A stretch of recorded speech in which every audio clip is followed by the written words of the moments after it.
بنتكلم النهاردة عن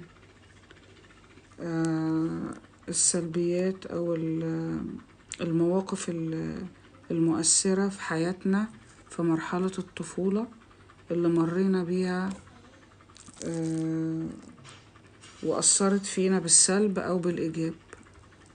بنرجع نقول إن الطفل في السن ده بيتشكل شخصيته وبتتشكل سلوكياته، إن أنا ما ينفعش أعامله بأي أسلوب، لازم أعامله بأسلوب يخليه إنسان راقي، إنسان يحب حياته، يحب التعليم، يشكل تفكيره لسنين عمره كلها اللي قدام. لو كلنا افتكرنا أيام طفولتنا هنبقى فاكرين أيام الطفولة أكتر فترة، فاكرين مين علمنا، مين كان بيضحك معانا، مين كان بيشجعنا، هنفتكر كل الحاجات دي. إنما وبرضو اللي هيأذينا هنفتكره أكتر فترة بتطبع في ذهن الإنسان هي فترة الطفولة.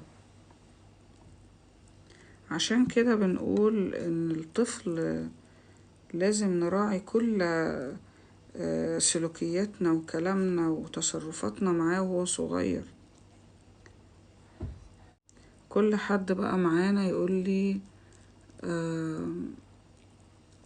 يقولي هو مر بإيه وهو طفل ضايقه، أو مر بإيه وهو صغير بحاجة فرقت معاه في حياته وخلته إنسان ناجح جدا واستفاد منها.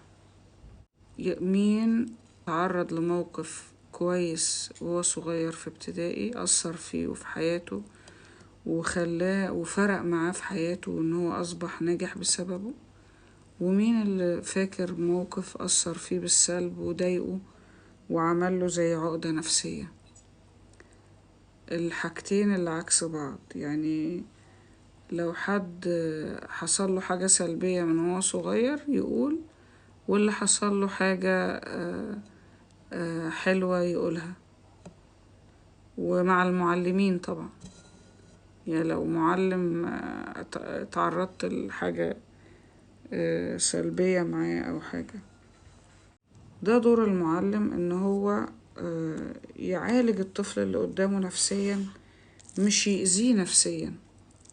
أثرت فينا إن هي أذتنا أو أثرت فينا إن هي عملت لنا حاجات حلوة خلتنا نعيش عليها سنين كتير بعد كده. أنا من الحاجات اللي أثرت فيا وأنا تلميذة في ابتدائي، تقولي قومي اقرأي بصوت عالي، وكانت تقولي صوتك حلو في القراءة، كانت بتخليني ألقي شعر وأقرأ في الإذاعة.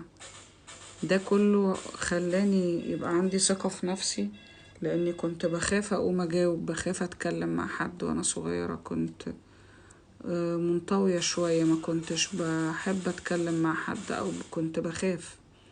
كنت اما اجي ارفع ايدي عشان اجاوب كنت بسمع نبضات قلبي وهي صوتها عالي بسبب ان انا خايفة اجاوب. الحاجات دي كلها ضيعت الخوف واحدة واحدة وخلتني اثق في نفسي اكتر واكتر. برضو كانت في مدرسة في ثانوي اسمها فاطمة، ميس فاطمة، كانت بتحبني جدا برضو، كانت بتخليني اقوم اقرا بصوت عالي واقرا الشعر، لان كنت بلقيه حلو وانا صغيرة، وكنت صوتي واضح وبيعجبهم يعني في القراءة، فكانت برضو بتشجعني وبتحبني يعني. ولعلمكم المدرس لما بيحب الطالب اللي قدامه بيحس يعني المعلم فيك الأطفال الأول، وإن احنا نتعامل بحذر، مش كل حاجة عقاب وتعنيف وزعيق وتهديد، مش طول الوقت. يعني ممكن اعاقب الطفل المشاغب او حاجات كتير ممكن اعملها عشان اشغله، ممكن اديله مهام يعملها، يساعدني في توزيع كراسات، أقومه مثلا يجاوب، غيره معايا في الحاجات المفيدة عشان ما يضر زمايله أو يعمل حاجة تأذي نفسه في الفصل مثلا. دي كلها حاجات ياريت المعلمين يعرفوها، خاصة المعلمين الصغيرين بيبقوا داخلين كده، يعني تعامل مع الطلبة بعنف وإيذاء نفسي، وما عندوش حكمة في التعامل.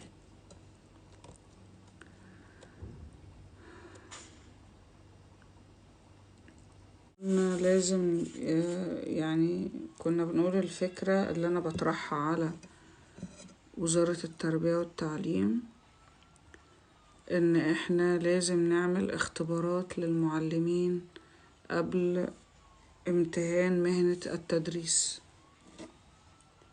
أو اختبار للطالب اللي بيدخل كلية تربية. لازم يتعمل اختبارات نفسية وسلوكية للمعلمين أو اللي هم في اللي داخلين كلية تربية قبل ما يعلموا ولادنا ويتعاملوا بالذات مع الأطفال. بصراحة المحامين كمان بيشتغلوا دلوقتي شغل جبار يعني. أهلا وسهلا بحضرتك. أنا كنت بتابع اللايف بتاع حضرتك وشفت الحاجات والأسئلة الكتير أوي المتشعبة والمشاكل اللي بقت في البيوت دلوقتي، وكلها بتيجي في الآخر على دماغ الأطفال. أنا برضو دلوقتي كنت بتكلم في مشكلة المعلمين اللي بيعاملوا الولاد غلط وبيشكلوا أزمات نفسية للولاد. فنفس الشيء الأب والأم لما بينفصلوا بيعملوا أزمات نفسية المعلمين لما بيعاملوا الأطفال في الفصول بطريقة مش صحيحة بيعملوا لهم أزمات تشكل يعني شخصيات مريضة بعد كده في حياتنا. يعني الحاجات دي لازم لازم المسؤولين يراعوها. لازم قبل ما الزوج والزوجة قبل ما حد يتجوز من الآخر لازم يبقى في حاجة اسمها تأهيل للزواج ده. لازم يبنوا أسرة. ازاي انت ناتج عن الجواز ده أطفال، ازاي انت هتقيم الحياة دي، وازاي هتربي ولادك، ازاي هتعيش، ازاي هتستحمل صعوبات الحياة مع زوجتك. مش بس ان انا فرحتي رايحة اتجوز وفرح والكلام ده. المفروض يبقى في مؤسسات تشتغل على الكلام ده، يبقى في زي تأهيل، زي ما بقول تأهيل للمعلم قبل ما يشتغل مع أولادنا. لازم يكون في تأهيل للزوج والزوجة قبل ما يبنوا حياة أو قبل ما يبتدوا حياة.